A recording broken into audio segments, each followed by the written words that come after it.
Hello नमस्कार साथियों, welcome to royal study. दोस्तों एसएससी एमटीएस एनालिसिस 2024 के स्पेशल वीडियो हम आपके लिए लेकर आ चुके हैं। आज 30 सितंबर 2024 को हम सेकंड शिफ्ट का जो एनालिसिस है ये आपके लिए लेकर आ चुके हैं। फर्स्ट शिफ्ट का जो एनालिसिस वीडियो है हमने आपको दे दिया। अगर आपने अभी तक चेकआउट नहीं किया तो आप सभी से रिक्वेस्ट है कि प्लेलिस्ट हमने बना दी है, आप सभी जाकर चेकआउट करिएगा। काफ़ी इंफॉर्मेटिव वीडियो है और 25 के 25 पूरे क्वेश्चंस उसमें हमने कवर करवा दिए हैं। तो आप सभी एक बार रिक्वेस्ट है जरूर से चेकआउट करिएगा। और इस वीडियो की पीडीएफ आपको एप्लीकेशन पर मिलेगी। एप्लीकेशन की लिंक डिस्क्रिप्शन में मिल जाएगी, आप जरूर से जाकर डाउनलोड कर लीजिएगा। टेलीग्राम चैनल और ग्रुप को भी ज्वाइन कर लीजिएगा, यहाँ पर पीडीएफ मिल जाएगी। और गाइस आप सभी परेशान बिल्कुल भी ना हो, हम जैसे ही फ्री होंगे फ्री होकर सारी पीडीएफ अपडेट कर देंगे, तो आप बिल्कुल भी निश्चिंत रहिएगा। पीडीएफ को लेकर आप तब तक वीडियो से अपना काम चलाइएगा और जैसे ही फ्री होंगे तो थोड़ा सा उसमें करेक्शन वगैरह भी करना रहता है, तो वो करने के बाद में फाइनल पीडीएफ को हम टेलीग्राम पर एप्लीकेशन पर अपडेट कर देंगे। तो आप सभी पेशेंस रखिएगा। थोड़ा सा जीके जीएस करंट अफेयर के जो क्वेश्चंस आज पूछे गए हैं ये कवर करेंगे। उससे पहले आप सभी से रिक्वेस्ट है गाइस कि आप चैनल को सब्सक्राइब कर लीजिएगा और बेल आइकन जो घंटी का निशान है उसको ऑल पर सेलेक्ट कर लीजिएगा। इससे क्या होगा कि जो भी नई वीडियो आएगी नेक्स्ट एनालिसिस की उसका नोटिफिकेशन सबसे पहले आप सभी के पास में पहुंच पाएगा। तो आइए फटाफट स्टार्ट करते हैं आज के हमारे पहले प्रश्न से। पहला क्वेश्चन है आज का हमारा, भारतीय संविधान में देखिए भारतीय संविधान के इनमें से किस अनुच्छेद के तहत भारत का सर्वोच्च न्यायालय अभिलेख न्यायालय के रूप में कार्य करता है? Under which of this article of the Indian constitution does the Supreme Court of India act as the court of record? आपको बताना है। Correct answer article 129 correct answer हमारा हो जाएगा। दिल्ली पुलिस कांस्टेबल का पीवाईपी पेपर है ये, प्रीवियस ईयर पेपर आप याद रखिएगा। दिल्ली पुलिस कांस्टेबल में पूछा गया 27 नवंबर 2020 को फर्स्ट शिफ्ट में। तो गाइज हम यहाँ पर पीवाईपी जो पेपर है ये भी आपको कवर करवाते चलेंगे। साथ साथ यहाँ पर हमने डाल दिया है हर एक क्वेश्चन के आगे कि कब कौन से एग्जाम में लास्ट टाइम ये पूछा गया था, ताकि आपको ये आइडिया लगे कि जो क्वेश्चन बन रहे हैं वो पीवाईपी से ही बन रहे हैं और आप उनके ऊपर ज्यादा से ज्यादा फोकस करें। तो अनुच्छेद 129 आपका करेक्ट आंसर यहाँ से हो जाएगा। भारत के संविधान के अनुच्छेद 129 में कहा गया कि सर्वोच्च न्यायालय अभिलेख न्यायालय है। अभिलेख न्यायालय की परिभाषा ऐसी है कि अदालतों या अदालत के कृत्यों और कुछ कार्यवाही को गवाही और स्मृति के लिए नामांकित किया जाता है। रिकॉर्ड की गई और बरकरार रखी गई कार्यवाही का उपयोग उच्च अधिकारी की अनुमति से किया जाता है और इन कार्यवाही की सच्चाई भी संदिग्ध नहीं है। इन अभिलेखों का महत्व अधिक है और किसी अन्य न्यायालय के समक्ष पेश किए जाने पर किसी भी आधार पर संदिग्ध नहीं है। भारतीय संविधान के अधिनियम 129 ने सर्वोच्च न्यायालय को अभिलेख न्यायालय जो है होने का अधिकार दिया है। सर्वोच्च न्यायालय को अपने अधिकार की अवमानना के लिए दंड की शक्ति भी प्रदान करता है। तो याद रखिएगा, काफी ज्यादा इंपॉर्टेंट है क्वेश्चन, एग्जाम में इससे पहले भी पूछा जा चुका है। अगला क्वेश्चन है, भारत ने किस ओलंपिक खेल में पहली बार स्वर्ण पदक जीता था? तो ये क्वेश्चन एसएससी सीजीएल 2023 में पूछा गया था 18 जुलाई 2023 को फर्स्ट शिफ्ट में, कि भारत ने किस ओलंपिक खेल में पहली बार गोल्ड जीता था, है ना? तो India one the gold medal for the first time in which Olympic games? Correct answer 1928 का एम्स्टर्डम आपका करेक्ट आंसर हो जाएगा। 1928 एम्स्टर्डम में जो ओलंपिक खेल आयोजित किए गए थे उसमें भारत ने पहली बार गोल्ड जीता था। तो आपको याद रखना है, भारतीय पुरुष हॉकी टीम ने 1928 के एम्स्टर्डम ओलंपिक में अपना पहला ओलंपिक स्वर्ण पदक जीता था। इससे हॉकी के क्षेत्र में भारत के लंबे प्रभुत्व की जो है शुरुआत हुई।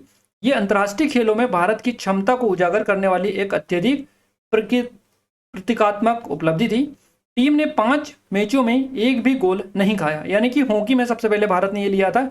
याद रखिएगा, हॉकी टीम ने ये सबसे पहले गोल्ड जीता था ओलंपिक में।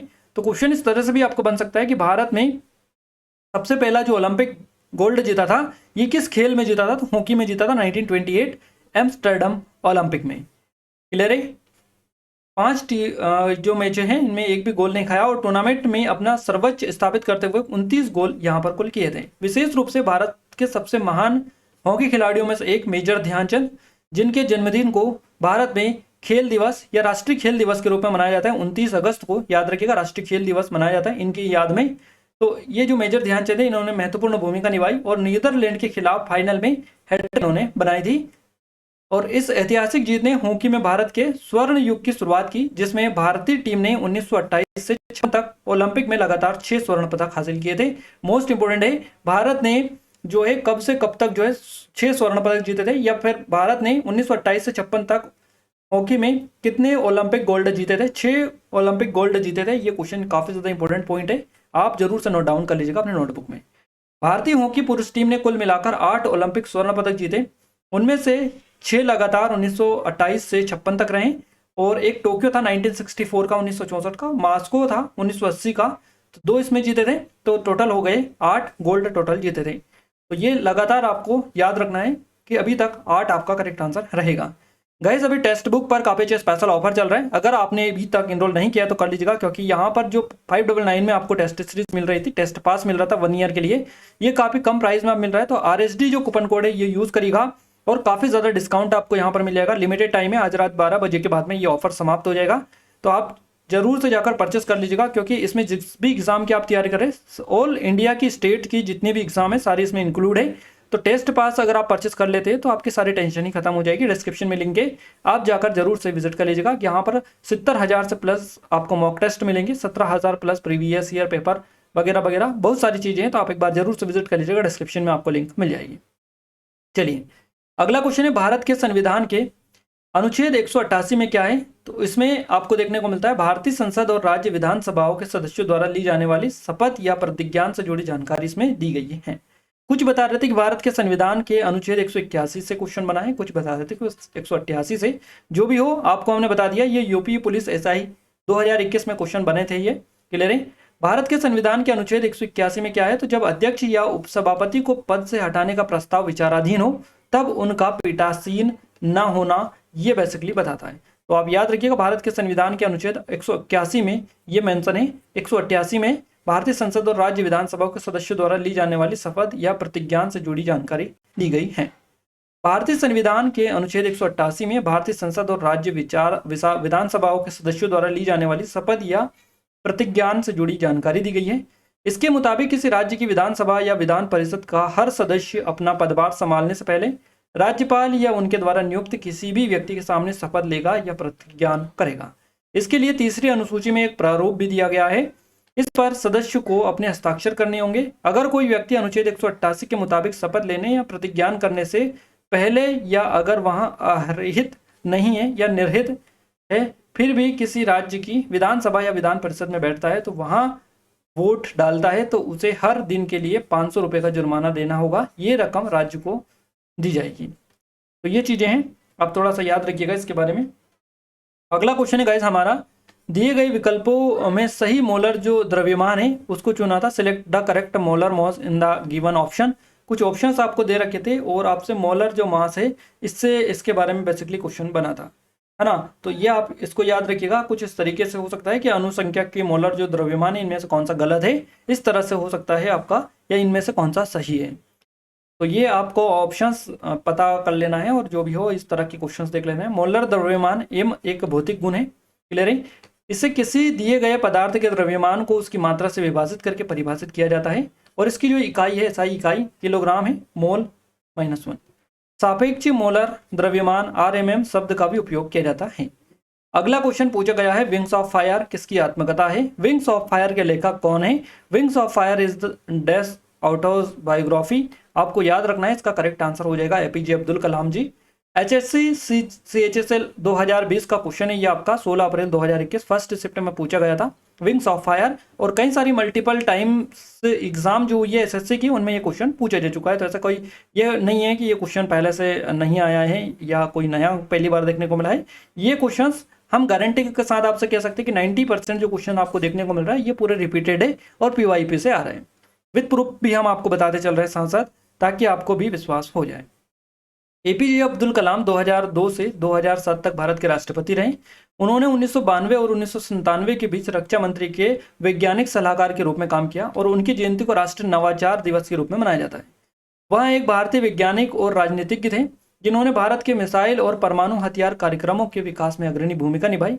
इनका जो उपनाम है मिसाइल मैन इनको कहा जाता है, आप सभी को बताइए। 1998 में उन्होंने एक देशव्यापी योजना को सामने रखा जिसे टेक्नोलॉजी विजन 2020 या इंडिया विजन 2020 भारत को बदलने का रोड मैप कहा गया, है ना। तो इंडिया विजन 2020 याद रखिएगा। उन्होंने 2002 में भारत के 11वें राष्ट्रपति के रूप में शपथ ली थी, मोस्ट इंपॉर्टेंट है। और 1998 में प्रौद्योगिकी विजन 2020 नामक एक देशव्यापी योजना सामने इन्होंने रखी थी, इंडिया विजन 2020।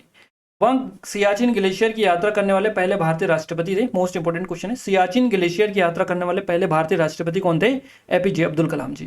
विधानसभा चुनाव में मतदान करने वाले गणतंत्र के पहले राष्ट्रपति थे। विधानसभा चुनाव में मतदान करने वाले भारत गणतंत्र के पहले राष्ट्रपति थे कौन? एपीजे अब्दुल कलाम जी। और 1997 में उन्हें भारत रत्न पुरस्कार से भी सम्मानित किया गया। तो कुछ रिकॉर्ड भी इनके नाम है, आपको इन रिकॉर्ड को अच्छे से याद रखना है। अगला क्वेश्चन है, ओडिशा, पश्चिम बंगाल और झारखंड राज्यों में कौन सा नृत्य जो है 3 शैलियों में मौजूद है? Which 3 dance style are present in the state of Odisha, West Bengal और झारखंड?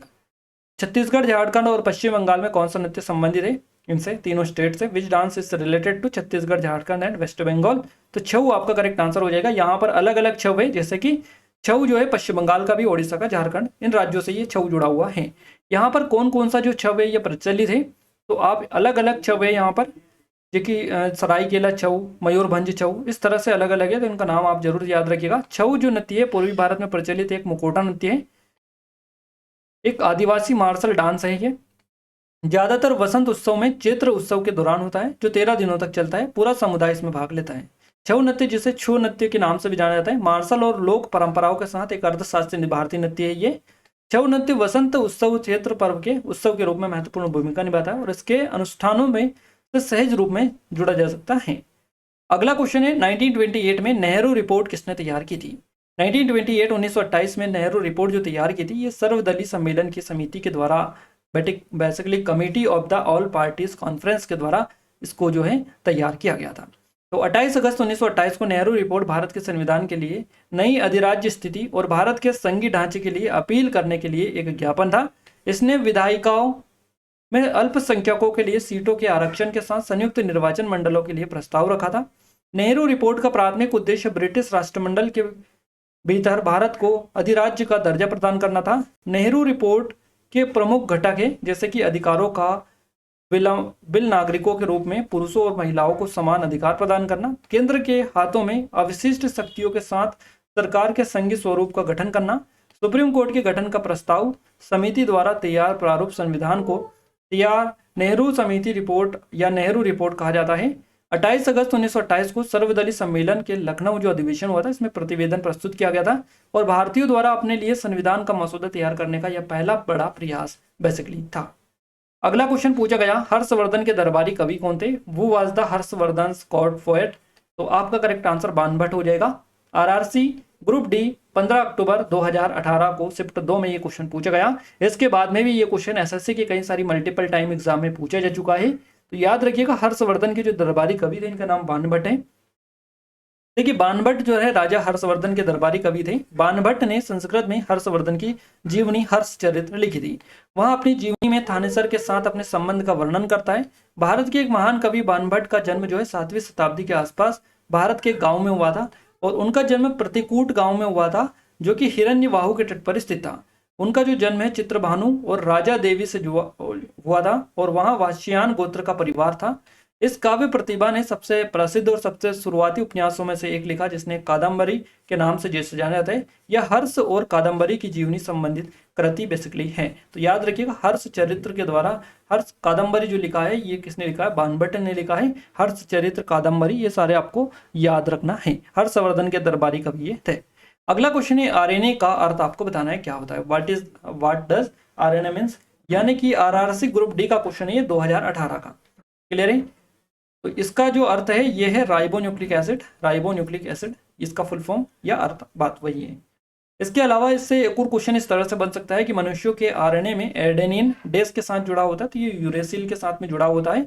इसके अलावा एक और क्वेश्चन कुछ इस तरीके से हो सकता है। ये क्वेश्चन है ना, हमने एग्जाम्पल के लिए डाले हैं ताकि आपकी प्रैक्टिस हो पाए। आरएनए अंतरक्षेप डेस द्वारा आरंभ होता है, तो ये डीएस आरएनए के द्वारा जो है आरंभ होता है। आरएनए अंतरक्षेप डीएस आरएनए के द्वारा आरंभ होता है। तो इस इनकी भी अच्छे से प्रैक्टिस कर लीजिएगा।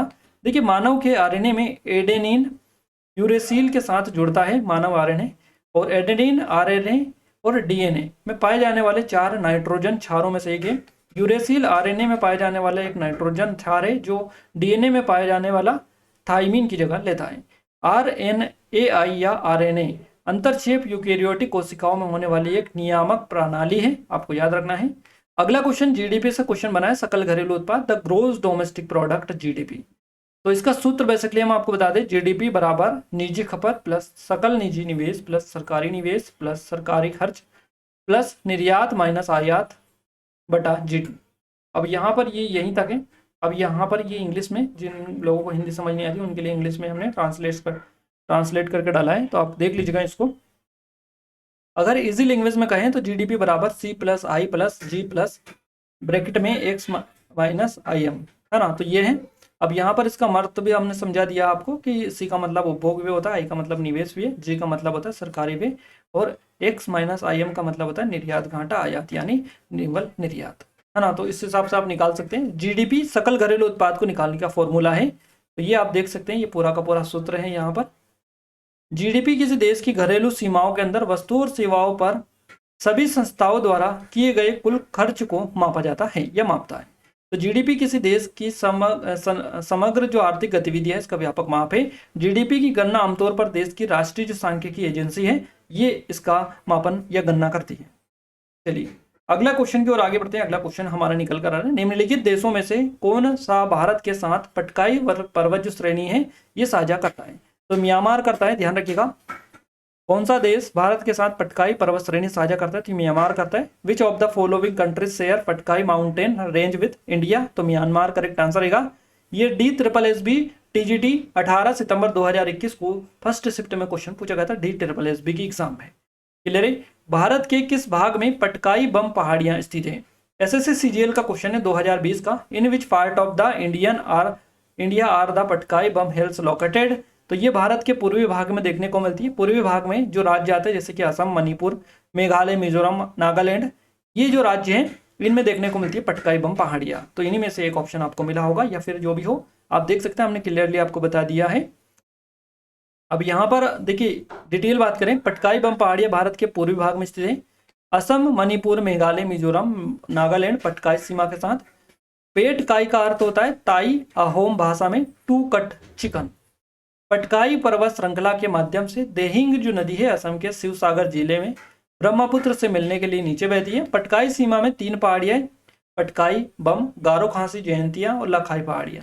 क्लियर है। तो याद रखिएगा गारो और खासी पहाड़ियां यहीं पर है, लखाई पहाड़ियां भी और पटकाई बम भी यहीं पर है। पटकाई पहाड़ियां भारत के उत्तर पूर्वी भाग के पूर्वांचल जो पहाड़ियां हैं इनका हिस्सा है। तो याद रखना है पटकाई पहाड़ियां बर्मा के साथ मिलने वाली भारत की उत्तर पूर्वी सीमा पर स्थित है। पटकाई श्रृंखला नागालैंड, मेघालय, मिजोरम और मणिपुर इन तक फैली हुई है। तो नागालैंड, मेघालय, मिजोरम, मणिपुर, तो एम आप याद रख लीजिएगा, मेघालय, मिजोरम, मणिपुर, और ए को आपको याद रखना है NM, है ना। तो NM इस तरह से याद रखिएगा, नागालैंड, मेघालय, मिजोरम, मणिपुर। तो यहाँ पर इन तक ये फैली हुई है। अगला क्वेश्चन यूनेस्को से आपका बना था, एग्जैक्ट क्वेश्चन तो हमें नहीं मिल पाया, डिटेल हम थोड़ी सी कवर करवा दें। यूनेस्को की स्थापना किस वर्ष में हुई थी, तो 1945 आपका करेक्ट आंसर हो जाएगा। In which year was UNESCO established, 1945 में। ये क्वेश्चन UGC का है, नेट का, पॉलिटिकल साइंस। 5 दिसंबर 2019 को एग्जाम हुई थी, उसमें क्वेश्चन पूछा गया था। संयुक्त राष्ट्र शैक्षिक, वैज्ञानिक और सांस्कृतिक संगठन यूनेस्को संयुक्त राष्ट्र UN की एक विशेष एजेंसी है। यूनेस्को की जो स्थापना 1945 में बौद्धिक सहयोग पर लीग ऑफ नेशन की अंतर्राष्ट्रीय समिति के उत्तराधिकार एजेंसी के रूप में हुई थी। शिक्षा, विज्ञान, संस्कृति में विश्वव्यापी सहयोग के माध्यम से इसका उद्देश्य शांति को बढ़ावा देना है। इसके अतिरिक्त यह UNSDG का हिस्सा है, जो सतत विकास लक्ष्यों SDG को प्राप्त करने के लिए कार्य करने वाली संयुक्त राष्ट्र एजेंसियों और संगठनों का एक गठबंधन है। यूनेस्को का प्रधान जो कार्यालय है यह पेरिस, फ्रांस में है, और विश्व भर में पहले 50 से अधिक क्षेत्रीय कार्यालय इसके देखने को मिलते हैं यूनेस्को के। अगला क्वेश्चन एक 1991 की जनगणना से रिलेटेड था, सेंसस से रिलेटेड था क्वेश्चन, एग्जैक्ट हमें नहीं मिल पाया है, बाकी हमने डिटेल यहाँ पर डाल दी है। जो भी होगा यहीं से आपका पूरी डिटेल हम कवर करवा देंगे, तो आपको यहाँ से पता चल जाएगा।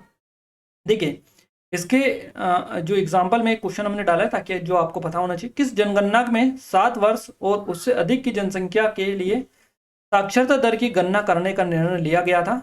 विच census decide to calculate the literacy rate for the population of 7 year and above. ये DSSB हेड क्लर्क का क्वेश्चन है, 2022 में पूछा गया था। 1991 करेक्ट आंसर आप करेगा, यानी कि किस जनगणना 1991 की जनगणना में 7 वर्ष और उससे अधिक की जनसंख्या के लिए साक्षरता दर की गणना करने का निर्णय लिया गया था 1991 में, याद रखना है। 13वीं जनगणना थी 1991 में, स्वतंत्र भारत की 5वीं जनगणना थी, क्लियर है, और वैसे 13वीं जनगणना थी। इस जनगणना में 7 वर्ष और उससे अधिक की जनसंख्या के लिए साक्षरता दर की गणना करने का निर्णय लिया गया था। इस जनगणना में साक्षरता की अवधारणा को बदल दिया गया और 7+ आयु वर्ग के बच्चों को साक्षर माना गया। 1981 की तुलना में जब 4+ आयु वर्ग के बच्चों को साक्षर माना गया था, तो 1991 में 7+ जो आयु वर्ग के बच्चों को साक्षर माना गया और 1981 में माना गया था 4+1 आयु वर्ग के बच्चों को साक्षर। तो ये थोड़ा सा ध्यान रखिएगा।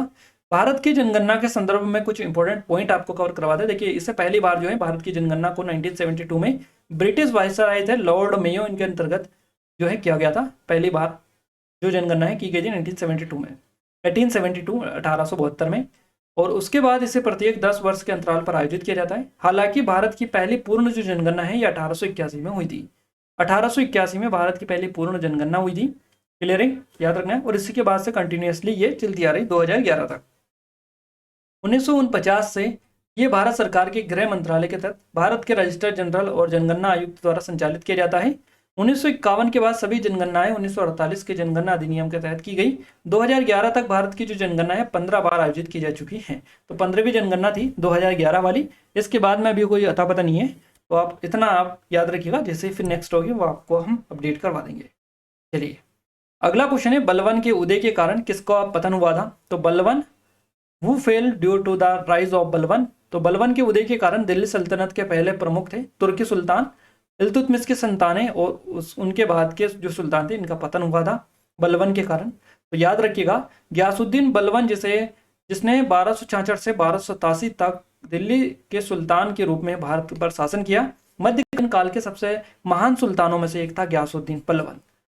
ममलूक गुलाम वंश का 9वां सुल्तान था ये, और इल्तुतमिश ने गुलाम के रूप में खरीदा था उसे। इल्तुतमिश ने गुलाम वंश के रूप में खरीदा था गयासुद्दीन बलवन को। एक अधिकारी के रूप में उन्होंने सफल सैन्य अभियानों को अंजाम दिया। नासिरुद्दीन मोहम्मद की मृत्यु के बाद बलवन ने खुद को सुल्तान घोषित कर दिया, क्योंकि उसके पास कोई पुरुष उत्तराधिकारी नहीं था। और उन्होंने प्रशासन में सैन्य और नागरिक सुधार किए, जिससे उन्हें इल्तुतमिश और अलाउद्दीन खिलजी के बाद सबसे महान सल्तनत शासक का दर्जा प्राप्त हुआ। अगला क्वेश्चन हड़प्पा से रिलेटेड था, हड़प्पा सिविलाइजेशन से। और एग्जैक्ट क्वेश्चन तो इससे नहीं मिल पाया है, बट हमने एग्जाम्पल के लिए क्वेश्चन डाला है जो कि आपको पता होना चाहिए। हड़प्पा सभ्यता में सबसे पहले, या हड़प्पा सभ्यता से सबसे पहले जुताई वाले क्षेत्र का प्रमाण कहाँ पर पाया गया था? तो ये पाया गया था कालीबंगा में। एसएससी ग्रेजुएशन लेवल एग्जाम हुई थी 2020 में, इसमें क्वेश्चन आपका पूछा गया था, तो इसलिए आपको पता होना चाहिए। कालीबंगा करेक्ट आंसर रहेगा। पुरातत्वविदों को कालीबंगा में हड़प्पा सभ्यता के से सबसे पहले कि जुताई के जो क्षेत्र इसके प्रमाण मिले हैं। कालीबंगा राजस्थान में आपको देखने को मिलता है। इस क्षेत्र में एक दूसरे के समकोण पर स्थित दो हल रेखाओं के समूह हैं जो दो अलग अलग फसलों को एक साथ उगाए जाने का सुझाव देते हैं। अधिकांश हड़प्पा स्थल जो है अर्धशुष्क भूमि में स्थित है, जहाँ कृषि के लिए सिंचाई की आवश्यकता थी। अफगानिस्तान में सोरतुंगई के हड़प्पा जो स्थल है इसमें नहरों के निशान भी पाए गए। कालीबंगा के खुदाई में का जो कार्य है ये बीवी लाल और बीके थाफर जो है इनको 1960 में इनके द्वारा किया गया था कालीबंगा का। तो कालीबंगा का जो उत्खनन हुआ था, खुदाई हुई थी, या फिर खुदाई का जो कार्य दिया गया था, किसने किया था? बीवी लाल और बीके थाफर। 1960 में इन्होंने ये काम किया था, 1960 में। अगला क्वेश्चन है, स्वतंत्रता आंदोलन के दौरान अनिश्चितकालीन भूख हड़ताल में किस क्रांतिकारी की मृत्यु हो गई थी? Which revolutionary did in the incident hunger strike during the freedom movement? तो HPTGT यानी कि हिमाचल प्रदेश TGT 2021 का क्वेश्चन है ये आपका। जतिन दास आपका करेक्ट आंसर यहाँ से हो जाएगा। राजनीतिक बंदियों को अन्याय से बचाने के लिए 63 दिन के अनशन के बाद 13 सितंबर 1929 को जतिन्द्र नाथ दास ने अंतिम सांस ली। उस समय केवल 25 वर्ष की उम्र में दास ने लाहौर सेंट्रल जेल में शहीद भगत सिंह और अन्य कैद स्वतंत्रता सेनानियों के साथ यह भूख हड़ताल की थी। इस उपवास के दौरान उन्हें कई कठिनाइयों का सामना करना पड़ा, क्योंकि उन्हें बहरामी से पीटा गया और उन्हें जबरदस्ती खिलाने के प्रयासों से उनके फेफड़े क्षतिग्रस्त हो गए थे। यहाँ तक कि जैसे जैसे उनके शरीर के अंगों में लकवा फैलने लगा और उनकी पीड़ा बढ़ती गई, उन्होंने अपना उपवास जारी रखने का जोर दिया। तो ये आप याद रखिएगा, जतिंदर दास जो है बिल्कुल करेक्ट आंसर हो जाएगा, जतिन दास। अगला क्वेश्चन है, प्रवर्तन निदेशालय यानी कि ED का नया निदेशक किसे नियुक्त किया गया है? ये करंट अफेयर से नई नियुक्तियों से क्वेश्चन है। राहुल नवीन आपका करेक्ट आंसर हो जाएगा, राहुल नवीन को।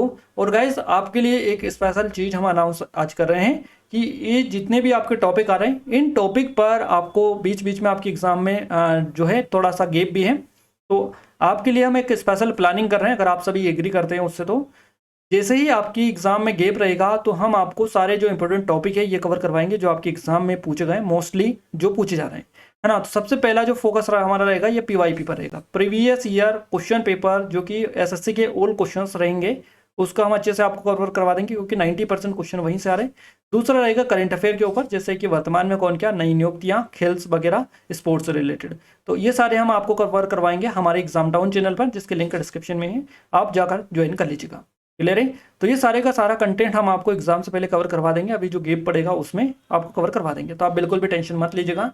राहुल नवीन को 14 अगस्त 2024 को प्रवर्तन निदेशालय जो ईडी है इसका नया निदेशक नियुक्त किया गया है 14 अगस्त 2024 को, अभी हाल ही में इनको जो है बनाया गया है, तो आपको ये पता होना चाहिए। और लेटेस्ट का क्वेश्चन है अगस्त का बन चुका है, क्योंकि अभी सितंबर चल रहा है और अगस्त का ये क्वेश्चन बन चुका है। वहां पहले ईडी के कार्यवाहक निदेशक थे और उन्हें जो है संजय कुमार मिश्रा का कार्यकाल समाप्त होने के बाद सितंबर 2023 में अतिरिक्त प्रभार दिया गया था। तो ईडी के कार्यवाहक निदेशक थे, अब इनको बना दिया गया है ईडी के निदेशक। क्लियर है। नवीन 1993 बैच के भारतीय राजस्व सेवा आयकर अधिकारी है, जो नवंबर 2019 में विशेष निदेशक के रूप में ईडी में शामिल हुए थे। ईडी का एक कानून प्रवर्तन और आर्थिक खुफिया एजेंसी है जो वित्त मंत्रालय के राजस्व विभाग के अधीन काम करता है। वित्त मंत्रालय के राजस्व जो विभाग है इसके अधीन काम करता है ये ईडी। तो याद रखना है आपको, भारत में आर्थिक कानूनों को लागू करने और आर्थिक अपराध से लड़ने की जिम्मेदार ये है ईडी। इसके अलावा जो गए साइंस से 5 क्वेश्चन बने हैं, साइंस से बता देते हैं हमें 5 क्वेश्चन सीधे पूछे गए। करंट अफेयर से 2 क्वेश्चन है, एक तो हमने कवर करवा दिया, एक आध क्वेश्चन और हो सकता है जो कि हो सकता है नहीं मिला हो। अपॉइंटमेंट से रिलेटेड एक क्वेश्चन आपको आया था। तो इस तरह से जितने टॉपिक हमें मिले सारे कवर करवा दिए, बट अभी आप वीडियो को छोड़कर ना जाए क्योंकि अभी और भी चीजें हम आपको आगे कवर करवाने वाले हैं। हम स्पेशली आप सभी डिमांड पर इंग्लिश के भी कुछ टॉपिक लेकर आए हैं जिससे आपको काफी ज्यादा हेल्प मिलेंगी। तो आइए इंग्लिश को हम फटाफट निपटा लेते हैं, उससे पहले थोड़े से इन्फॉर्मेशन आपको दे दें। गाइज हमारी ये स्पेशल टेस्ट सीरीज वगैरह हैं, अगर आप चाहें तो डिस्क्रिप्शन में लिंक एक बार जरूर से विजिट करके आप इनका डेमो चेकआउट कर सकते हैं। एसएससी एमटीएस की है, स्पेशल इन नंबर पर कांटेक्ट करके जो भी इन्फॉर्मेशन लेना चाहे ले सकते हैं। नए पैटर्न पर बेस्ड है पूरी की पूरी, और 500 से अधिक टेस्ट यहाँ पर डले हुए, पूरा नया पैटर्न पर बेस्ड है, तो आप जरूर से एक बार जाकर प्रैक्टिस यहाँ से अच्छे से कर लीजिएगा। ये हमारी एसएससी जीडी की स्पेशल टेस्ट सीरीज जो कि लेटेस्ट पैटर्न पर बेस्ड है, पूरी की पूरी नहीं है, जरूर से विजिट करिएगा। ये एमपीएसआई की है, मध्य प्रदेश सब इंस्पेक्टर की, अगर आप तैयारी कर रहे हैं तो जरूर से इनरोल कर लीजिएगा क्योंकि काफी जल्द इसकी वैकेंसी अब आने वाली है। तो ये सारी चीजें हैं, डिस्क्रिप्शन में लिंक है, इनके बारे में और अधिक जानकारी आप वहां से ले सकते हैं। आइए इंग्लिश को फटाफट हम कवर करवा देते हैं। देखिए अपियर से रिलेटेड क्वेश्चन आपका बना है, हमें कुछ टॉपिक मिले वो हम आपको बता रहे हैं। कम्युनिटी, अब कम्युनिटी में स्पेलिंग एरर इसमें आपको बताना था, कम्युनिटी में इस तरह से ये कम्युनिटी वाला स्पेलिंग एरर से क्वेश्चन आपको बनाया है। बेसिक क्लोज टेस्ट से क्वेश्चन बनाया है आपका, ए वाइट फादर, इस तरह से था, ये फादर था, तो इससे एक आइडियम पूछा गया। इसके अलावा एक्सपेंड का एंटोनियम्स पूछा गया, एक्सपेंड का, है ना। फ्रेसल वर्ब 3 क्वेश्चन, यानी कि 3 क्वेश्चन पूछे गए फ्रेसल से, फ्रेसल वर्ब से 3 क्वेश्चन पूछे गए हैं। रेस्पेक्ट का सिनोनियम पूछा गया है, याद रखिएगा। इसके अलावा अफेयर से, जो कि ऑलरेडी क्वेश्चन बता दिया है। सेपरेटर से क्वेश्चन बनाए, सेपरेट से क्वेश्चन बनाए, अलग करना, सेपरेट करना, अलग करना, है ना। इसके अलावा सुपर रिलेटिव डिग्री से क्वेश्चन आपका पूछा गया है इंग्लिश में। हिमाचल के 7 आर्टिकल थे, नहीं लेगा, इस तरह से कोई क्वेश्चन था। क्लियर है, आप देख लीजिएगा।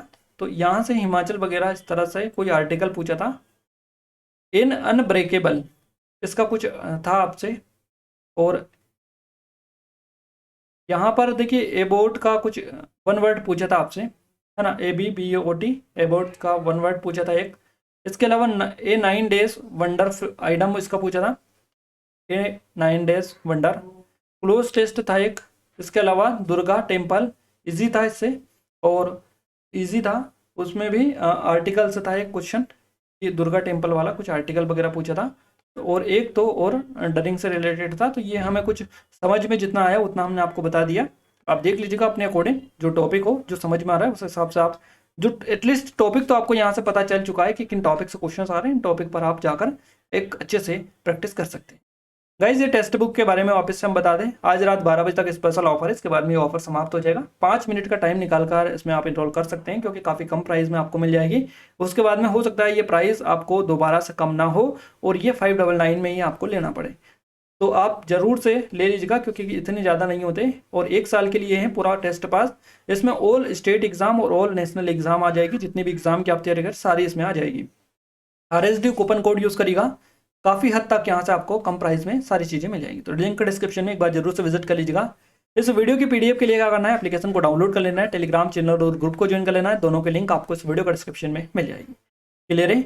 और आप सभी से रिक्वेस्ट है गाइस कि अगर आपने अभी तक इस वीडियो को लाइक नहीं किया तो आप सभी इस वीडियो को लाइक कर दीजिएगा, क्योंकि आप सभी के लिए इतना मेहनत करके वीडियोस लेकर आ रहे हैं। आप सभी को बताइए गाइस, हिंदी और इंग्लिश में इनको टाइपिंग करना काफ़ी ज़्यादा मुश्किल काम रहता है, और इसके अलावा पूरा का पूरा पेपर टाइप करना होता है, तो ये सारी चीज़ें करने में काफ़ी ज़्यादा टाइम भी लगता है। इसलिए थोड़ा सा वेट जो है आपको करना रहता है, थोड़ा सा लेट वीडियो हम आपके लिए लेकर आते हैं, तो उसके लिए आप सभी से माफ़ी चाहेंगे। बट अगर आपको क्लियर कंटेंट चाहिए, क्वालिटी कंटेंट चाहिए, तो थोड़ा सा वेट तो आपको करना पड़ेगा, क्योंकि हम जो चीज़ें आपको बताते हैं वो बिल्कुल एग्जैक्ट 100% एक्यूरेट बताते हैं। क्लियर है। तो आप सभी से रिक्वेस्ट है कि चैनल को सब्सक्राइब करके रखिएगा, बेल आइकन को ऑल पर सेलेक्ट करके रखिएगा। क्लियर है। मिलते हैं हमारे नेक्स्ट स्टडी वीडियो में, तब तक के लिए जय हिंद, वंदे मातरम।